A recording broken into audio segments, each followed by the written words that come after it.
Well, hello, dear viewers and dear listeners, and welcome to another episode of the Global Advocate Career Podcast. Today, we're heading over to London to meet with and to introduce you to a dear colleague of mine, someone who I really hold in high esteem and respect enormously. His name is ADee, the Artful Dodger, and he is an urban artist. ADee, welcome to the Global Advocate Career Podcast. Thank you, Michelle, and thanks for having me on the show. Yes, it's such a pleasure to have you. Thank you for taking the time out of your busy schedule. So where are you exactly in London? We don't want to give your address away, but where exactly are you? Basically, Southeast London. Southeast. Yeah. Okay. And what's the weather like over there these days? Well, Wednesday was good. I mean, it was a little chilly towards the evening, as it always gets towards sundown in the evenings when it's like autumn, winter. But yeah, total blue skies on Wednesday, but now it's not wet, as most people would expect, but it is a little chilly and very cloudy. So, ADee, I'm so excited because you are such a talented artist and your work has been featured in some major locations throughout the world. And tell me, how does it feel to be such a successful artist? To be honest, I don't think about it. I mean, that may sound a bit weird, but I mean, for the most part, on one level, it's like being a jobbing actor in the sense of I finish one gig or one project and then I move on to the next. And not just that, I'm always forward thinking in terms of what I want to do creatively. So I'm not interested in resting on my laurels or talking about or bragging about stuff which I've done. It's like, okay, that's out the way, that's done, on to the next thing, and just keep on generating ideas and things like that. So now, in growing up, where did you grow up? Did you grow up in London? Yeah, I grew up in London, in South London. But it pretty much stayed within like a 5 mile or 5 kilometer radius in terms of where I grew up. Yeah, it was kind of different. I mean, yeah, London's known as this multicultural city, but being from a immigrant background in terms of African or Afro-Caribbean, it's a different story. Yeah, it totally is. It totally is. My husband is British Guyanese and his family's also in Southeast London. And it is a bit of a different world, right? Tell us a little bit about what your biggest impressions were while growing up. There were many. I mean, culturally, it's because obviously, like one thing that comes to mind is I grew up in like the 70s and 80s as a youth, so it's partly the cultural landscape was totally different. Yeah. Like for instance, I remember when I was in primary school or kindergarten, as some people would call it, the teacher, I remember when I was like 5 and 6, the teacher would like have a story time at the end of class, like at the end of the school day. And one of the books that she used to read were Sambo stories. Wow. But funnily enough, they were set in India. Like I remember something about Sambo and the tigers. But the thing about it is, as a child, you just take it in. It's just like a fun story to you. You don't necessarily realize the social context. But then again, that's the climate we lived in. And also, like for instance, we had like a brand of jam or jelly, as you call it in America, called Robinson's Jam. And it had like a part of the logo was like a little gollywog. Yes. Yeah. And that was in supermarkets and everything. And I know that America has its, that whole Aunt Jemima thing. And yeah, she just got retired though. So between her and Uncle Ben, they got retired. So they've been released from duties. And you guys had your own. My goodness. It's insane how during those times, the images that we saw every day, right? And just had to accept, degrading images, right? Yeah, but the thing about it is when you're kind of growing up with that and that's the norm, then a lot of the time you don't question it because you don't necessarily have a reference point of other. Like, for instance, my parents, they came over here, we were born, and these things were already at play. you know something's not quite right, but you don't have a reference point to say, well, actually, compared to this, you guys shouldn't be doing this, you know, that type of thing. So some things weren't as obvious. And then also it's like, because I have 3 daughters as well, and they're older now, and, you know, they can't understand when I tell them that being a dark-skinned African growing up in the UK, it was difficult because, you know, because like, for instance, the school I went to, most of the pupils or the blacks pupils or whatever were Afro-Caribbean. They're from the Caribbean, most of them were from Jamaica. And Jamaicans did not want to hear anything about Africa. As far as I was concerned, Africa was like this savannah where Africans wore grass skirts and chased lions and zebras all day and lived in mud huts.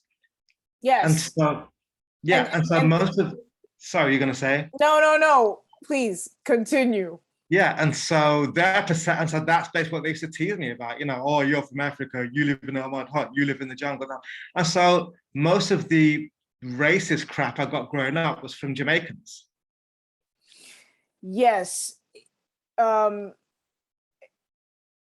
Caribbean consciousness in certain situations, right? I grew up, my family's from Panama, and before that was the West Indies. And I will say that colonialism has done its job very well, right? Yeah. Mm-hmm. I'll leave it at that. I'm not going to generalize and say every Caribbean person thinks this way. Yeah, of course. Unfortunately, right? This is very pervasive. I actually see on social media attitudes and remarks that still reflect what you just said. But in spite of this, AD, when did you start realizing that you're an artist? When did you start drawing and painting? And how did your environment affect you in doing that? It's something which I always did. I mean, one of the weird things was I was like the only artist in our family. Like, I didn't have any aunts or uncles that drew or painted or did sculpture or anything like that. There were no siblings and no parents. So all my reference points and influences came from outside of the family. And I remember, like, when I was a kid, like being like 8 years old, like my parents would say, oh, so when we had like aunts and uncles visit, they'd say, oh, show your painting to such and such. And I'd like stand there with this picture. Yeah, right. Yeah. And then they'd be saying how good it was. But then when I got to like secondary school age, which you guys would call junior high, right, then it changed. Like my dad says, okay, right, you're at secondary school now. No more going out in the evenings after school. You got to stay home and study. Because I think that was another, back then, that was another big difference between, an obvious difference between Afro-Caribbeans and Africans. Obviously, as you said, there were differences, not speaking of all Afro-Caribbeans or whatever, but it was things like where Africans who were over here did put a lot of emphasis on having their children study and do well at school. So yeah, my dad was like, yeah, you're going to study hard, work hard, and then go to university. That was his thing. But me being a creative, because I mean, I'd been interested in drawing and painting ever since I was like, could hold a pencil. So yeah, I thought I can't see myself doing that. I mean, even though I was academically able, I mean, I didn't say that to him. Oh. There's no way. Otherwise, the belt would have come out. Yeah. I think regardless of where we're from in the diaspora, one thing is clear. The belt is a form of discipline. I've been there. I've also witnessed the broom. We could talk about that. But so you didn't fight your parents. You pursued your education. But how did you make your creative side more prominent and then eventually take over, right? It was something I always had. And for me, I mean, I remember I'd be in my room drawing instead of doing homework. And my dad would like, I could hear my dad coming up the stairs. So I just quickly got a school book, put it over, or a textbook, put it over my drawing and like pretended I was studying and stuff. Wow. And he'd like peeking through the door to make sure I was studying. And then he'd like go back downstairs to watch TV. But you think he knew? You think he knew that you were drawing? You think they knew? He kind of knew what was up when parents' evening. I used to dread parents' evenings because, and also he had this thing of like, in primary school, he would like have these surprise visits where he would just like show up after lunch Boy. on some random day during the week. And then he would literally in front of the class, kind of like ask the teacher, so yeah, how's he doing? Really? And then he would like most of the time would say, oh, well, he's very bright, clever, he's very bright, he's got a lot of potential, but sometimes he likes to play around. And then my dad would just like nod his head and then he'd turn to me and give me a look. Yes. Not say anything, just give me a look and then walk out. And I knew that when I got home, I'd be in for a beating that day. That was it. Now I'm wondering if your dad and my mom hung out. We'll have to talk about that offline. But you know, with the strict upbringing, tell us how your art started to grow and when you know decided that this was what you were pursuing as a career. Well, I've had various interests when I was growing up. I mean, two of my favorite subjects at school were art and English language, because English language was basically about creative writing, and I loved that. But then when I was about 14, I fell in love with architecture.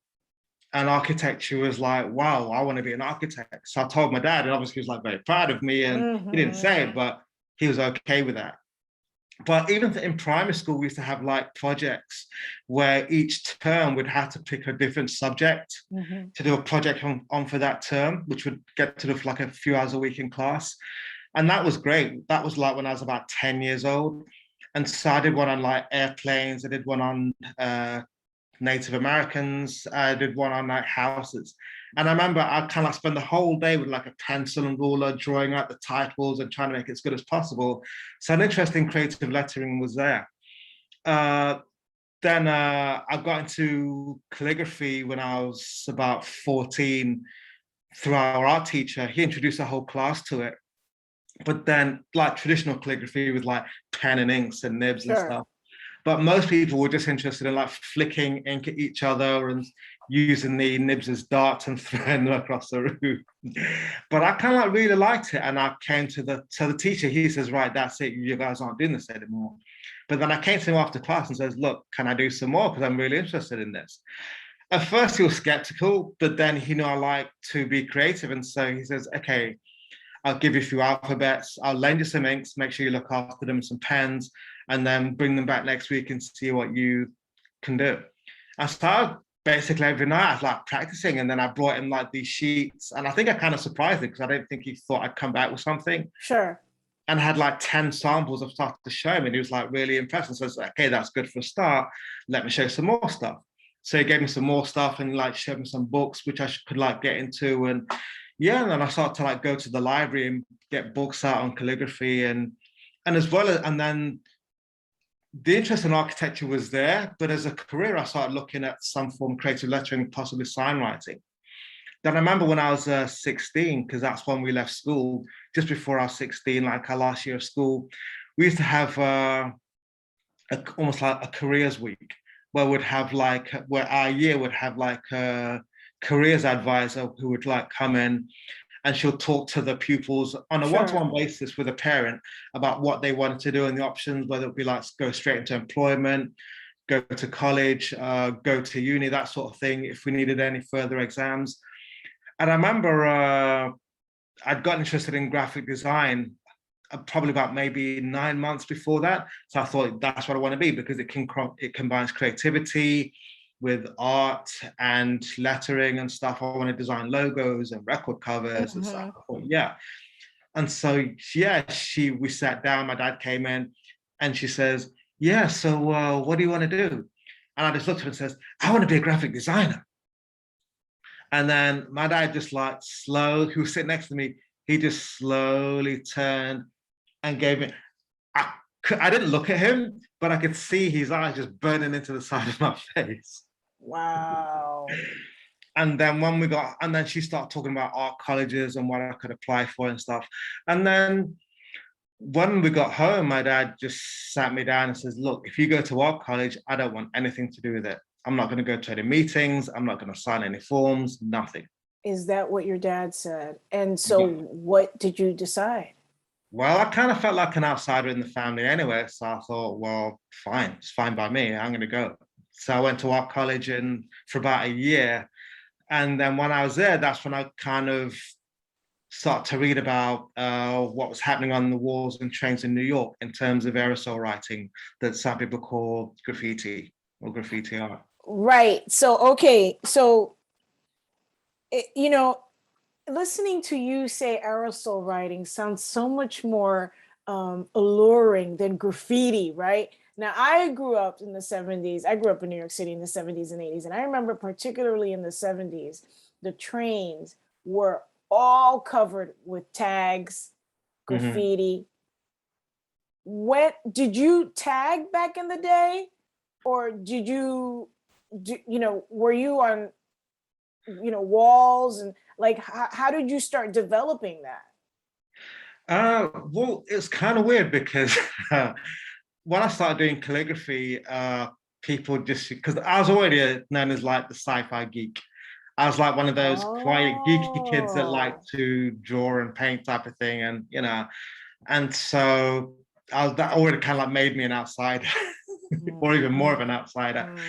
Mhm. Yeah, I mean, so I used to love one thing I loved about calligraphy was doing like the big illuminated letters on this page of like middle-aged manuscripts or medieval manuscripts. Sure. So you just be poring over the pages of those in books and looking at the swirls and the colors and the gold leaf and stuff like that. And that's what I used to copy.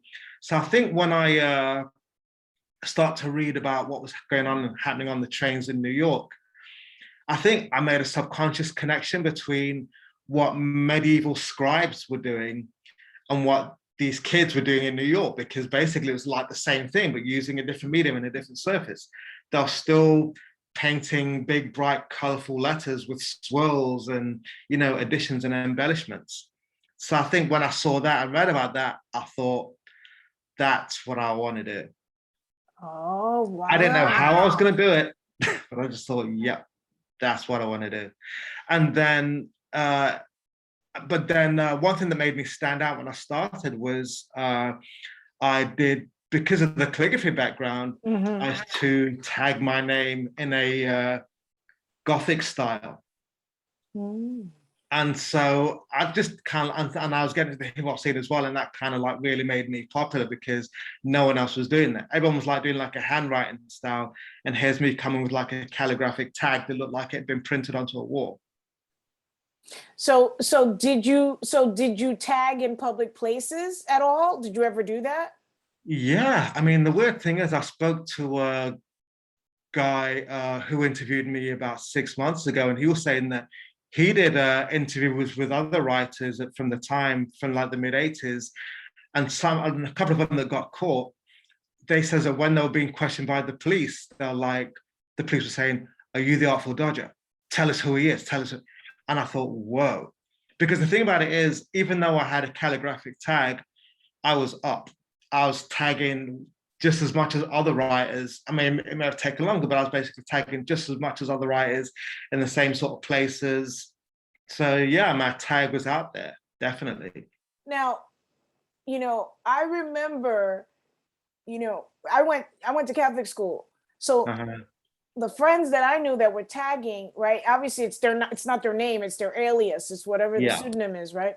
And I remember how it was it was a big thing. It's like, oh my gosh, there's Nelson's tag, or there's that person's tag.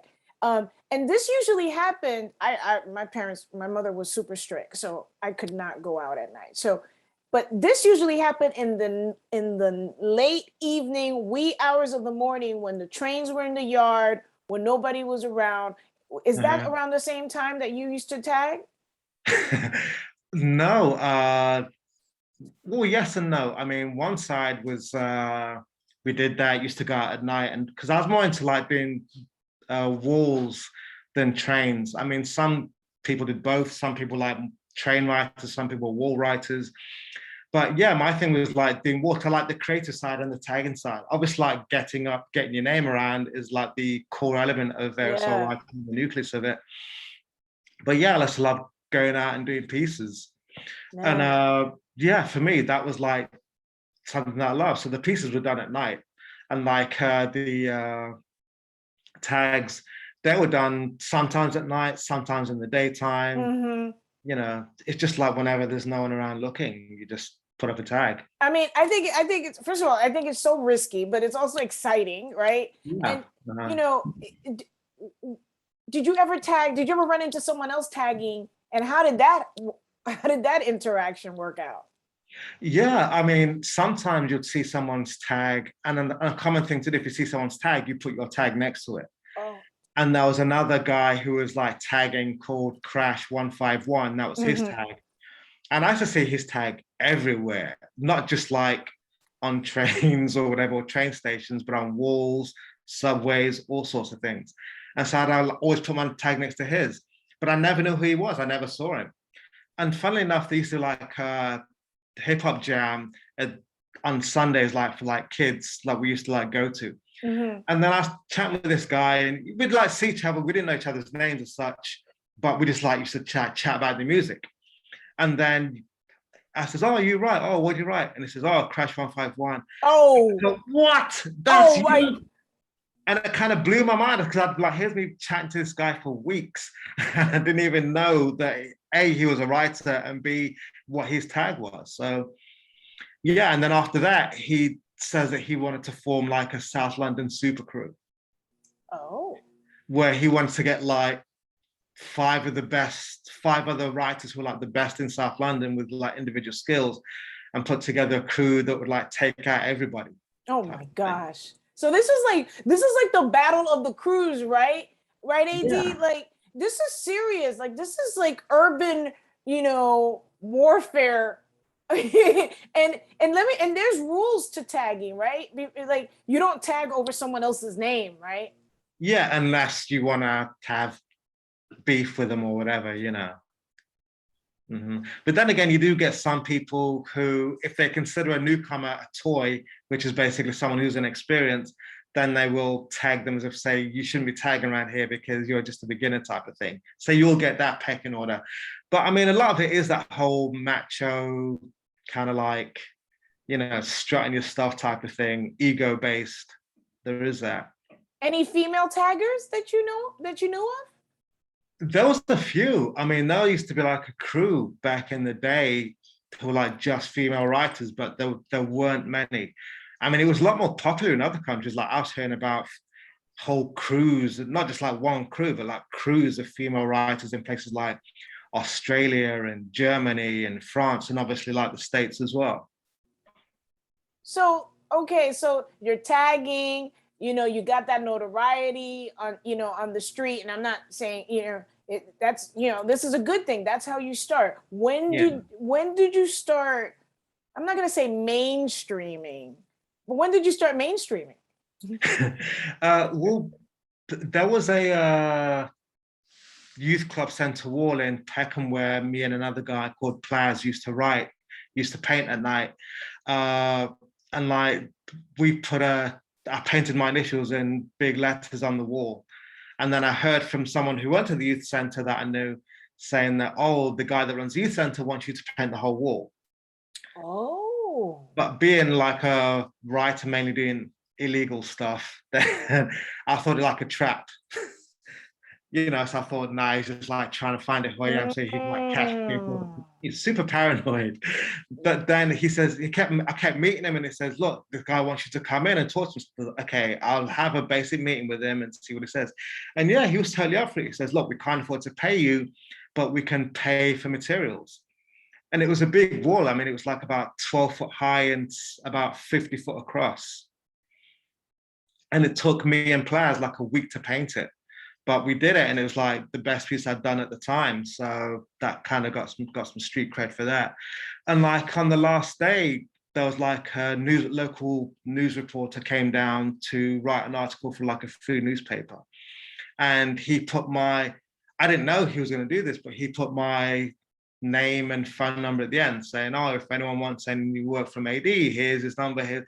And I freaked out when I saw that because I thought, what are you doing? Oh.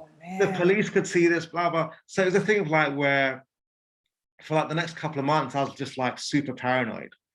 like if I was like, because I'd like step to like 3 a.m. sketching, practicing that sort of thing.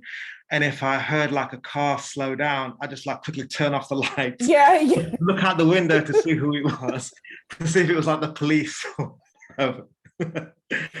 And then one day I got a call in the daytime from someone says, "Oh, is the Artful Dodger there?" And I says, "No, who's this?" And he says, "Oh, well, I'm an art director for a company that does like ads, and I'm looking for him to possibly do like some work for us." Oh. He says, "Oh, well, this is him. So what is it?" And then yeah, so he invited me down to his office, and it was like this advertising company in the city, and they did the ads for the Weetabix commercials. So they basically wanted me to do a painting that was good be put on billboards all around the country. Wow. And so I didn't really want to do it at first, strangely enough, because my thing was, well, I'm a writer, and writers, you know, we just do stuff on the streets and stuff. And I says to him, "Well, I'll be able to put my name on it." And he says, "Yeah." So I thought, fine, I'm doing it. There you go. Because I just saw that as like national fame. So yeah. And then it kind of like started off from there. Now, you went on to do film, and tell us about working with Idris Elba. Oh, that was basically, I mean, I never got to meet him, sadly, because I really loved his films at the time. But about 2 years ago, there was one of the main channels over here called Channel 4. Mm-hmm. They were doing like a summer season of urban-based movies and like documentaries and features based around BMXing, street art, skateboarding, and urban music as well. So they just want to like basically do a whole summer season of films and documentaries on urban life. And one documentary they made, I think it's called "How Hip Hop Ruled the World" or something like that. And I did some work for that, and they got Idris Elba to narrate it. But you know, I thought, oh yeah, I'm gonna get to meet him, but I never got to meet him, sadly. So, okay, so you're blowing up, right? Mm-hmm. You're now, doing your work in more established mediums, right? In more established environments. What's your family saying about this? What's your mom and dad saying about this? My dad never really gave his opinion about it. I think he probably, I mean, his thing was, yeah. I remember him constantly saying, "You're going to be a doctor or a lawyer." You know, that typical African career path thing. You know, it's kind of like anything with a suit. You know? Yeah. Well, type of thing. Whereas my mom, I mean, I remember when I first started writing, and I used to tag near where I lived, and she knew I did calligraphy. So when she saw my tag, she just knew it was me. Oh. Yeah. But she just told me, "Look, I know what you're doing, and if you get caught and the police come here, I'm just going to tell them I don't know you." And she was serious. So, you know, but I mean, she's proud of me now, obviously. But I think in hindsight, I think there's mixed feelings about it, because a part of it's like, your parents just want you to have some form of security in terms of a career, and then being able to provide for a family as you get older, that type of thing, like what they try to strive for. And also they want you to do better than them. But also there's a part of it which is like, yeah, I'm kind of making it now, but you didn't support me when I perhaps could have used the help and support. And B, it's almost like their failings or their insecurities, they're kind of like putting on your shoulders. Yes. To the point where you're kind of like living this life that's more about them and their failings than it is about you and your potential. I mean, I think that's a fair point. I think it's a fair point. I think for some, it debilitates them. For others, it galvanizes and empowers them. With you, it empowered you. Yeah. Keeping in mind their concerns with law enforcement, did you ever have any confrontations with the police back then?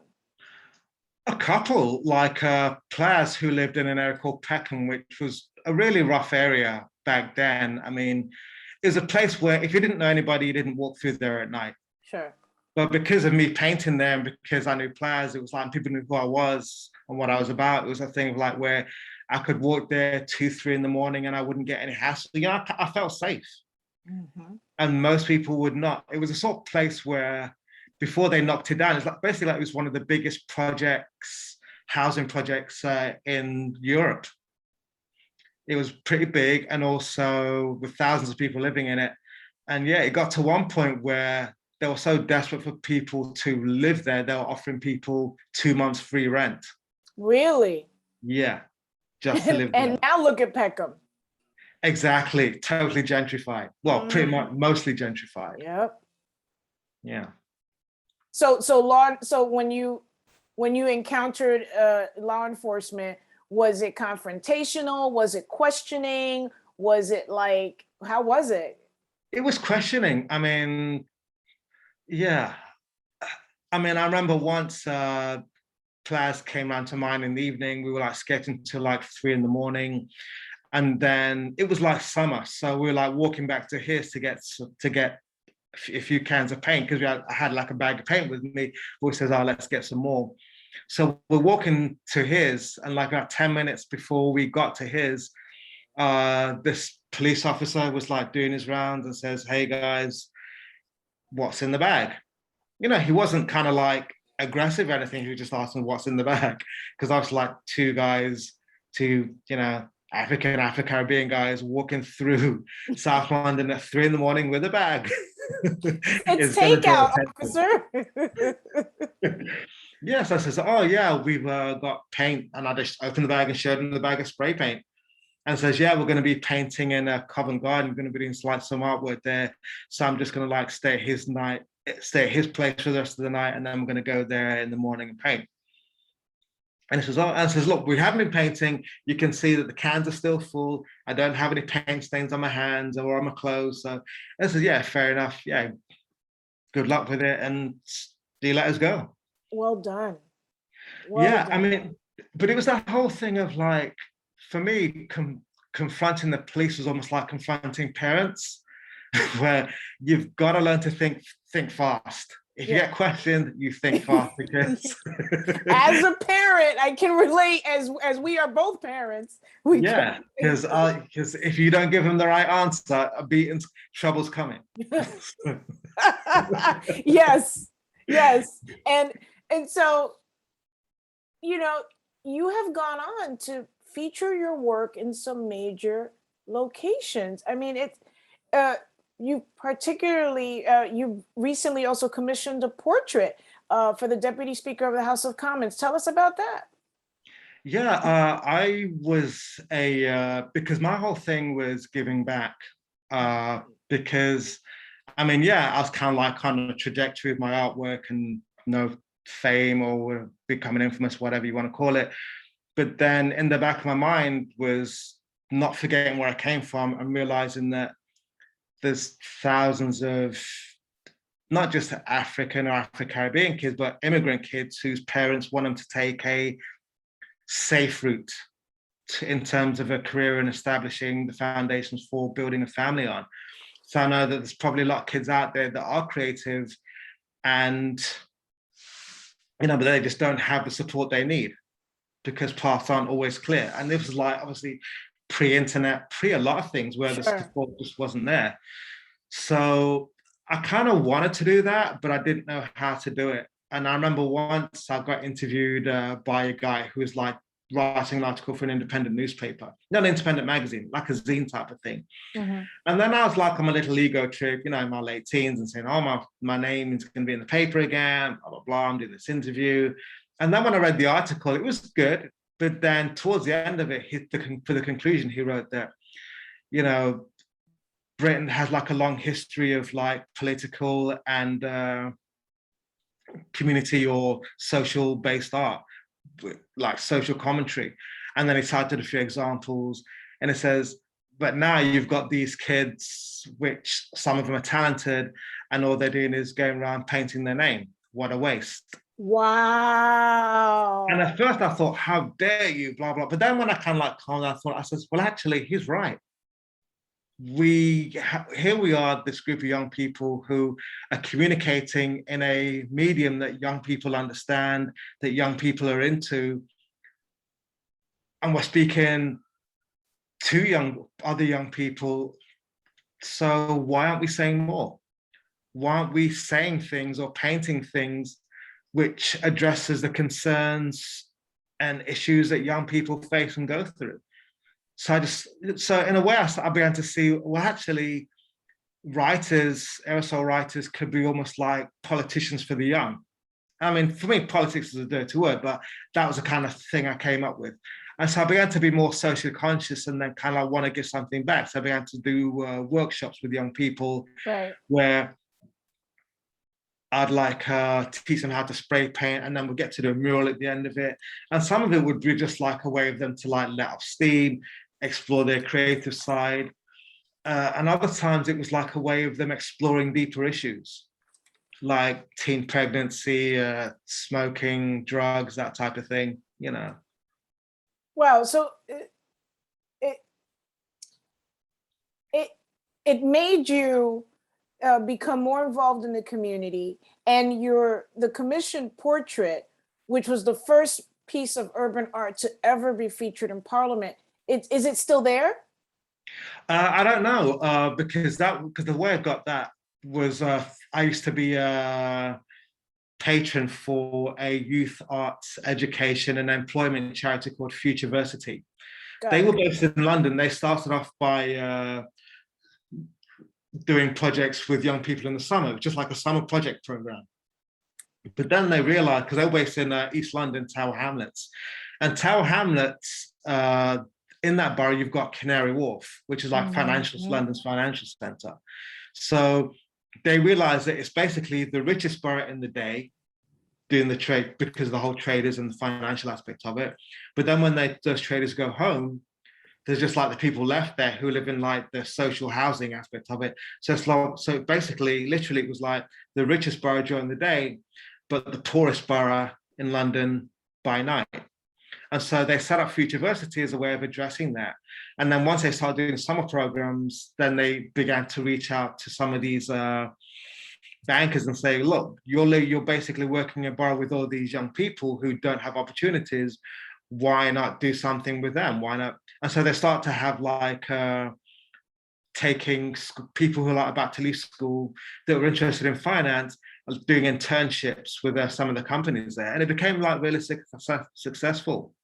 And one thing which they did to raise money is that they had like a fundraiser. One evening at the Savoy Hotel.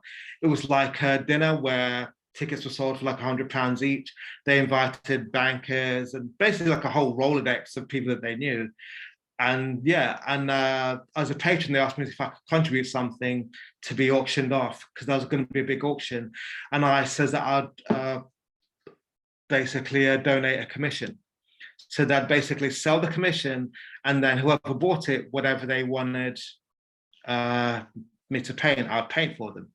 So a guy a successful businessman who ended up becoming a good friend of mine, Hugh Shakeshaft, he was there that night. He ended up buying the commission.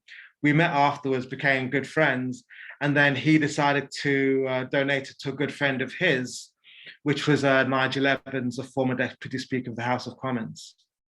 And so that's how I ended up getting that gig. That's fantastic. Now, not only have you made significant headway in the UK, you have also been to other countries. Tell us about your experience abroad. Yeah, basically, when Britain was part of the European Union, it was eligible to do projects. And one thing which wasn't widely publicized over here was the fact that there were funding streams which would basically fund projects which would promote and kind of strengthen European unity between European countries. So like, for instance, if someone wanted to have like an exchange project between Britain and France, or France and Germany, they could put a budget proposal together and then get funding for it. And so one that I was invited to do was like a street art one, which was going to be based in Ukraine. And it was a thing of like where they invited 7 countries to participate. with 6 young people aged between like 16 and 24, and one budget and one project leader. So I was invited to like get a project group of young people together and also be the project leader. So yeah, you had a whole bunch of people from 7 different countries scheduled to head to the Ukraine. But that was like 2015 when that project was due to happen. Right. And that was when you had the trouble in Ukraine and the capital city, Kiev. Yeah. And So did anything happen? Was anything able to continue? it was difficult because you know, and also you had like the European football championships happen, which were staged in Eastern Europe, one of the countries being Ukraine, like a year or two before that. And then, so I was like doing research into what Ukraine was like, because I didn't know much about it. And then you had the British Caribbean former captain of the English football team saying, Black people don't go to Ukraine, you'll end up coming home in a body bag. Oh. Because of the level of very high levels of violence and racism that the British Afro-Caribbean football players experienced out there. Very So bad. yeah, I was reading that on one hand, and then I was thinking, oh wow. And then on the other hand, it was like, I'm reading in the press about civil war in Ukraine. It's like, so trying to get young people to go was difficult. Because like I knew like some Caribbean people, and they said, oh yeah, I'm doing a project in Eastern Europe. It's free, all expenses paid. Do you want to come participate? Yeah, hey, it sounds great. Where is it? Ukraine. What was that? Ukraine. I'm not going there. I'll get killed. Blah blah. Oh man. And then even with like European or Caucasian people, I'd ask them, and it's like they'd ask their parents, and the parents say, no, the civil, and even the media was like talking about this whole civil war in Ukraine. Yes. But I was like in direct contact with the project leader in Ukraine, and she was saying, look, where the project's going to be is a small city called Sumy, which is 5 hours north of Ukraine. And also not just that, where the airplane lands is basically a place called Borispol, which is outside of Kiev anyway. And all the trouble's in Kiev. So when we actually flew over there, there was, we didn't encounter anything. And how were the people? How did the people treat you? Yeah, that's obviously was a big concern, but the people were like really warm and friendly. It was a great experience. But obviously, like because of the media reports, sadly most of the participants that were supposed to be there from other countries didn't go. Yes, I'm glad that you went. I'm glad that you did what you did, because unfortunately, sometimes the media, it seems like most of the time, the media blows things up to such a proportion that it is completely not the case. I mean, I'm glad that you did it. Tell us about the award that you got from the late Princess Diana. That was like there used to be a housing estate called the Aylesbury, and that was another huge housing estate social housing estate in Southeast London. And one project that I was doing there, it was we decided to like do one of the wall murals on drugs, and so one of the young people came up with the slogan "Crack cracks you up," because that was like beginning. That was like the 80s, and so crack was like beginning to get big. Now this was like the early 90s, And so we did a mural of it, and then there happened to be a drugs awareness competition happening locally in the borough, and so we it was London wide, and then we just like, okay, we'll submit pictures of what we did, of like the kids painting and then the final mural, and we realized, we were told a few weeks later that it had been submitted to this awards thing and that we'd won. So wow. Did you ever meet Lady Diana? No, because that's when sometimes when you do projects, there's politics. Because I was chosen because of my experience with Urban Art. It was like an urban art project. I was chosen to be the coordinator, which basically meant that I got paid more than the youth workers, and they didn't like that. They thought this guy's only the coordinator because he can paint. He's got no youth work experience, even though I had like good people skills and I could communicate very well with young people, but they just didn't like that. So when the award thing came up, they didn't even tell me. Really? Yeah. So I didn't find out until like about a week later. Oh my goodness, AD. I know. So they got to like go to the award ceremony and they got to meet her. But yeah. Wow. Did you circle back to someone and say, like, that's wrong? Did you say anything? Yeah, I did. I mean, I was really annoyed because I would have loved to have met her. And, I mean, to have a project that you did be up for award and be recognized, and for the young people involved to be recognized, especially knowing that those young people are from deprived inner city, is great. But, the award ceremony was like the cherry on the cake to a great project. But it was like, oh, well, there weren't enough tickets. And I thought, I'm the coordinator. I should have been like one of the main Wow. people there. I, But I I bet you're not involved with that organization anymore, right? no. Yeah. Well, you've done bigger and better things. So kudos to you for handling that. Before we go on to my section of let's go to my section called Wait What, where I ask some interesting questions, hoping to get some interesting responses. You ready? Yep. All right. The Dodgers are what kind of team in US sports?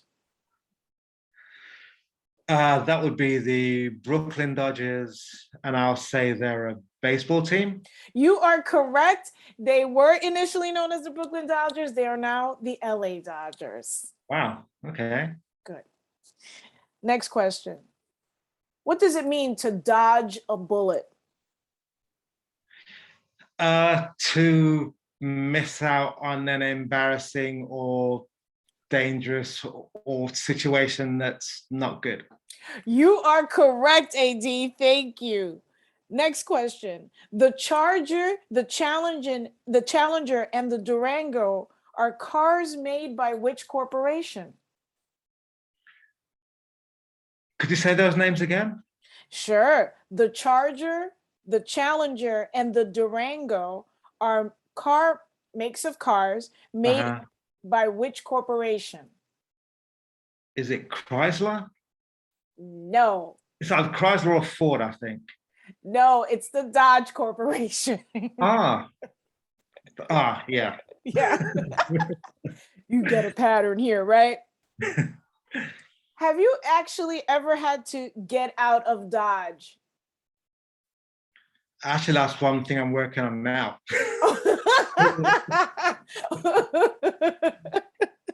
Yeah, because I mean, the way I see it, London is gradually turning into Gotham. Really? Yeah, I mean, expand on that? I mean, for those that know, Gotham is like the city that Batman fights crime in, and there's Arkham Asylum, and you've got the Joker, and But yeah, and the Joker is Boris Johnson, as far as I'm concerned, or Bojo the Clown, as I call him. Yeah, see, that's his nickname over there, it seems. Yeah, I mean, a lot of things have taken place over the past 18 months that shouldn't have happened. Politics have been leading this thing I won't say politics have been the face of it, but corporations have been driving it. Right. And a lot of people don't want to see that.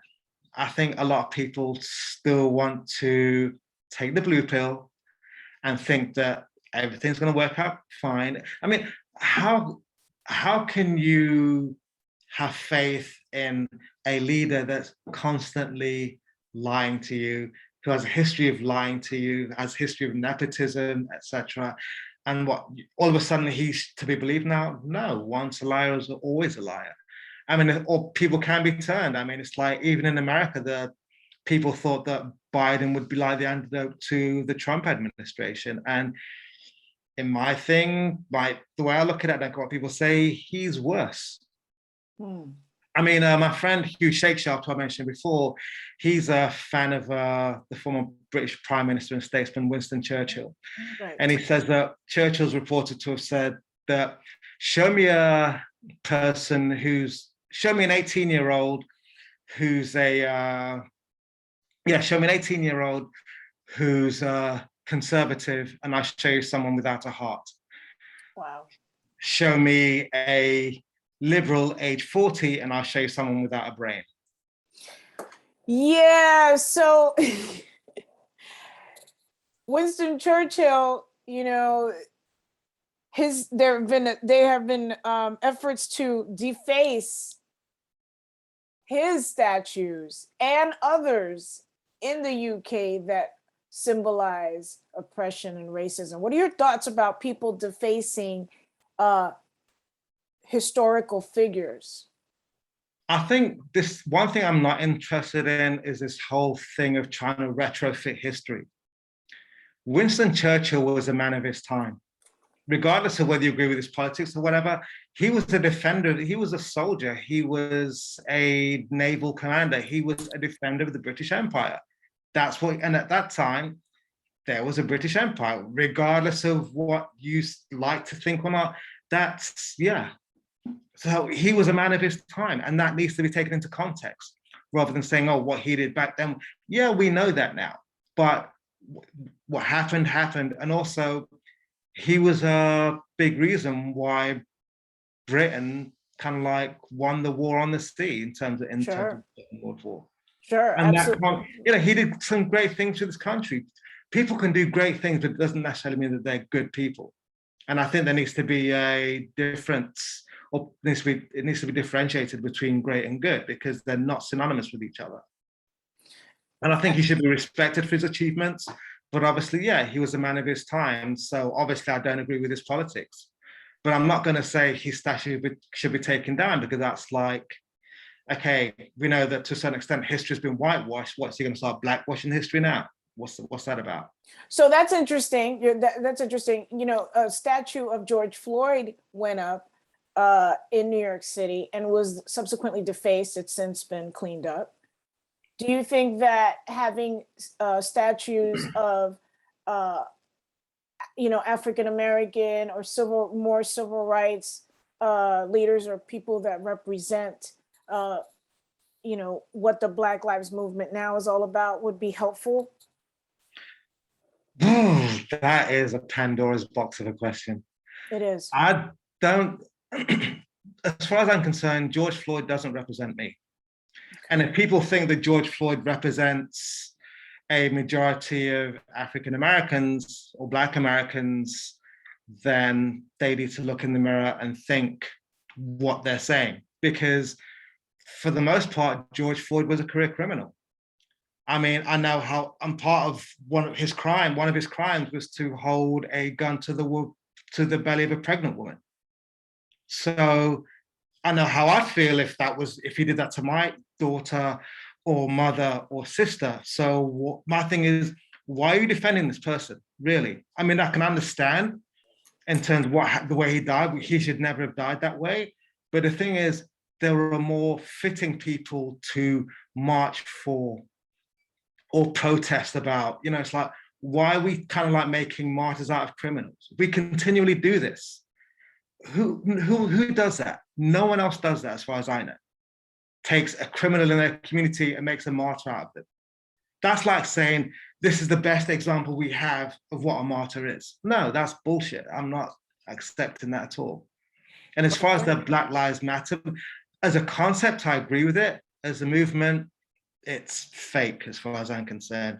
Because I've been on the Black Lives Matter website and I've read their about section, and the fact that they're talking about wanting to dismantle or do away with the traditional form of family.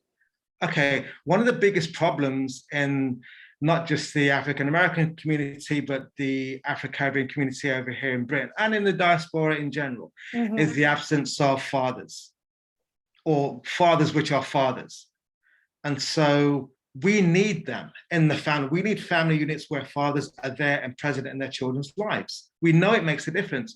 So why are we supporting an organization that wants to do away with that? Interesting.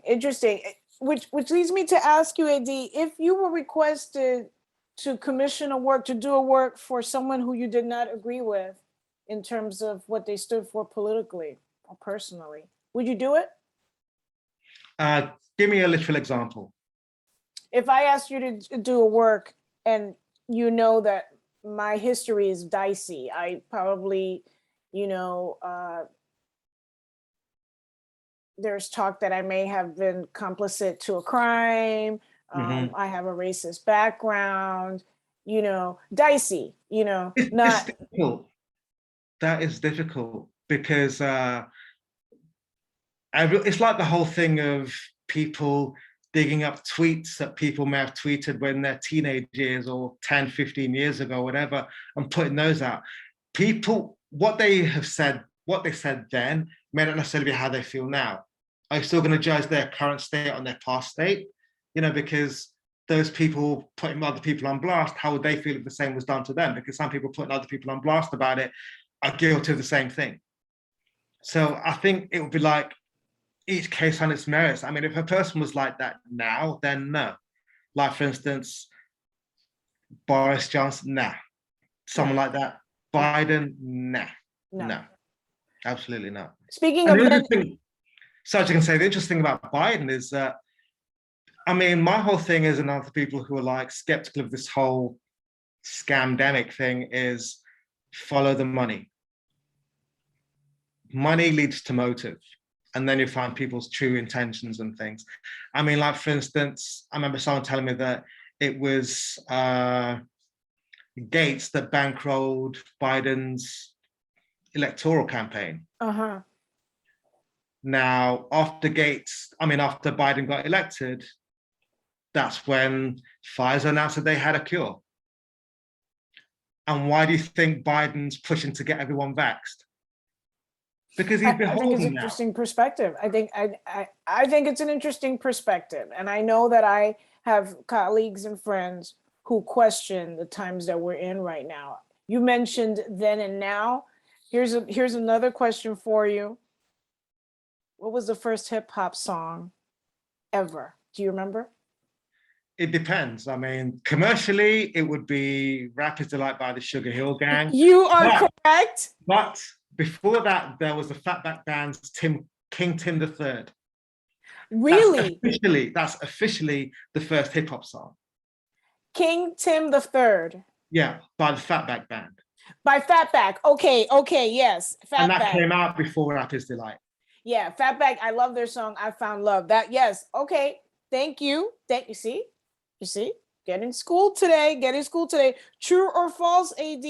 Graffiti was invented, so they say, by some guy named Cornbread. Yep, in Philadelphia. Oh, so you agree with that? Yeah, I think he started writing Cornbread, I think it was 1965, because he wanted to impress a girl called Cynthia. Yes. Yeah.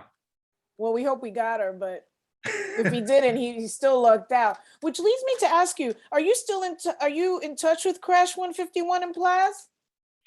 Plaz I saw by chance last week, as a matter of fact. I mean, he still lives in Peckham. He's like works and like looks after his brother who has a disability. Mm-hmm. So, but Crash, I've not seen him for years. All right, Crash 151. If you come across this podcast, reach out.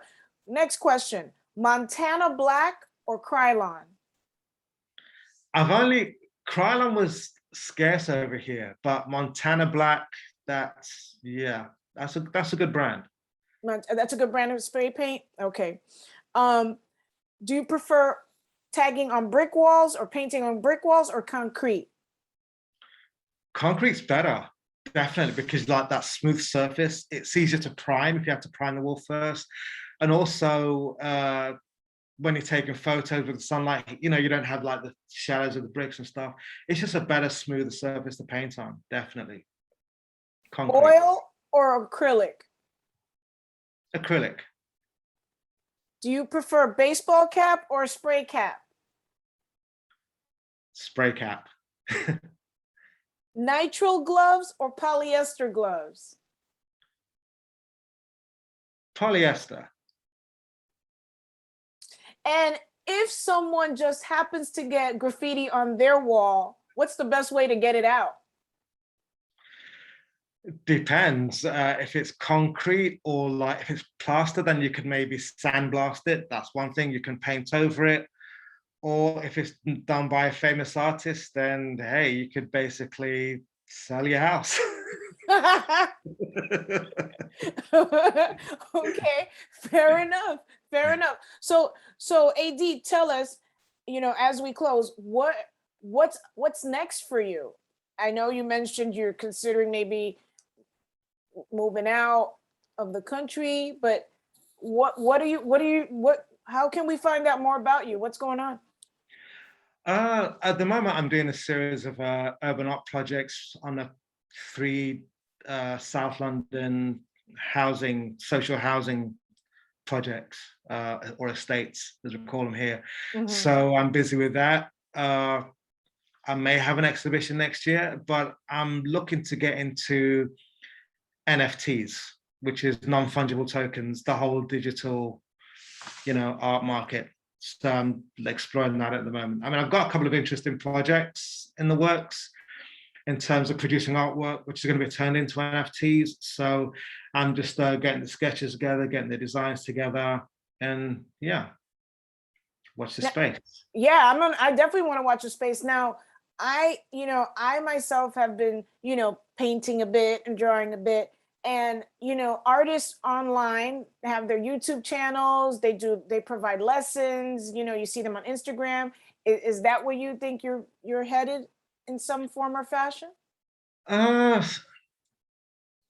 YouTube channel, not for now. I mean, I like to do more mass-produced stuff, like in terms of prints, posters, T-shirts. Funnily enough, I've been wanting to do T-shirts for years, but just never got around to do it. But being a one-person industry can be difficult because you've got to take care of the PR, the promotion, the creative side, the admin, all that stuff. It's a lot. So, I mean, what would be good is if I had an agent or a manager to take care of the business side so that I could focus more on developing the creative. Because I've got so many ideas, but there's just not enough hours in the day, sadly. I mean, a part of me wishes I could clone myself, but then that's another story. That's another story, AD. That's another story. AD, I want to say we could talk all day, and I want to say thank you so much for taking the time out of your schedule to share your experiences, how you became such a phenomenal artist. It just felt really good to talk to you about tagging and Uh-huh. I didn't even ask you, have you ever tagged in New York or any city in the United States? No, and to be honest, I don't think I would. Oh, why is that? Just, I mean, I'd like to, but because of the illegal aspects of it, it's potentially what could happen. I wouldn't want to take that chance. Yeah, you know what? You're actually right. So we're looking forward to having you come over and do some exhibitions, I'd and love we'll to. feature your artwork over here. AD, I thank you again, my dear brother, for coming on the show. It has been such a pleasure. It's such a pleasure to hear your perspective. And I wish you the very, very best. Thanks again. Thank you, dear listeners, for tuning in. Until next time, see you later. Thank you.